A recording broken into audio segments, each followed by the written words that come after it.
900 सालों तक क्यों छिपाया गया पूरी दुनिया से इस मंदिर का रहस्य?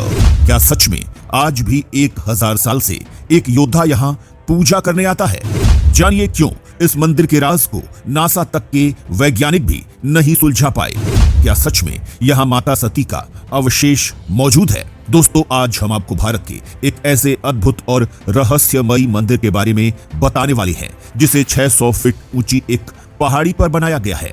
दोस्तों, जिसे लेकर कहा जाता है कि यह मंदिर खुद अज्ञातवास के दौरान पांडवों ने बनवाया था। तो दोस्तों, कुछ लोगों का कहना है कि इस मंदिर को आदि शंकराचार्य ने बनवाया था। लेकिन दोस्तों, इस मंदिर को लेकर सबसे हैरान करने वाली बात यह है कि जब शाम के वक्त मंदिर के पुजारी पूजा करने के बाद नीचे उतर आते हैं तो पूरी रात मंदिर से घंटियां बजने की आवाज आती रहती है और ऐसा लगता है कि मानो मंदिर में अभी भी कोई पूजा कर रहा हो। दोस्तों, कहा तो ये भी जाता है कि इस मंदिर में लगातार 900 सालों से राजा आल्हा आकर माता की पूजा करते हैं। दोस्तों, ये मंदिर अपने आप में राजों से भरा पड़ा है। दोस्तों, जो राजा इस मंदिर में आकर 900 साल से पूजा कर रहे हैं, उन्हें लेकर भी एक अजीबोगरीब कहानी मौजूद है। दोस्तों, कहा जाता है कि राजा आल्हा ने यहाँ 12 वर्ष तपस्या की थी और आल्हा उदल भाइयों ने ही इस मंदिर की खोज की थी। वे यहाँ की माता को माई कहकर पुकारते थे, इसीलिए यहाँ की माता को शारदा माई कहा जाने लगा। साथ ही दोस्तों, हम आपको ये भी बता दें कि मैहर मां शारदा का ये अद्भुत मंदिर है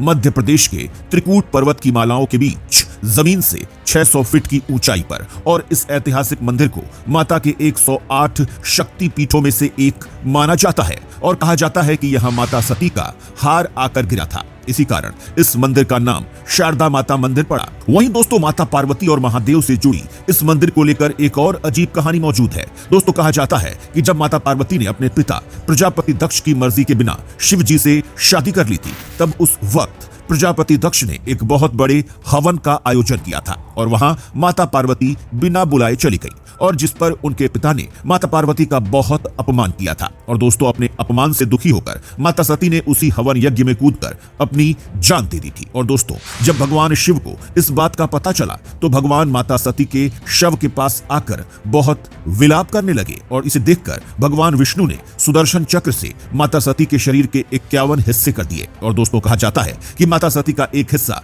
इसी जगह आकर गिरा था, इसीलिए इस मंदिर को मैहर मंदिर कहा जाता है। और दोस्तों, इसीलिए यह मंदिर अपने आप में बहुत ज्यादा अद्भुत राजों से भरा हुआ है। और यही वजह है कि शाम की आरती के बाद जब पुजारी मंदिर के कपाट बंद करके नीचे चले आते हैं तो मंदिर के अंदर से घंटी और पूजा करने की आवाज आती है। लोगों का तो यहाँ तक कहना है कि ये पूजा सैकड़ों वर्ष पहले इलाके के योद्धा आल्हा करते हैं और अक्सर सुबह की आरती भी वे ही करते हैं। यही नहीं दोस्तों, बल्कि कई लोगों ने तो किसी योद्धा को अपनी आंखों से देखे जाने तक का दावा किया है। और दोस्तों, यह चीज आज वैज्ञानिक भी सुलझा नहीं पाए हैं कि जब मंदिर में कोई इंसान होता ही नहीं तो वहां पर घंटियों की आवाज कैसे आने लगती है। दोस्तों, इस राज का पता लगाने के लिए कई बार मंदिर में कैमरे भी लगाए गए, लेकिन फिर भी कोई वैज्ञानिक इस मंदिर के रहस्य को सुलझा नहीं पाया। और दोस्तों, यही वजह है कि यह मंदिर सालों से वैज्ञानिकों के लिए एक अनसुलझी पहेली बना हुआ है और जिसके कारण अब वैज्ञानिक भी सनातन धर्म की ताकत के आगे नतमस्तक होते ही जा रहे हैं।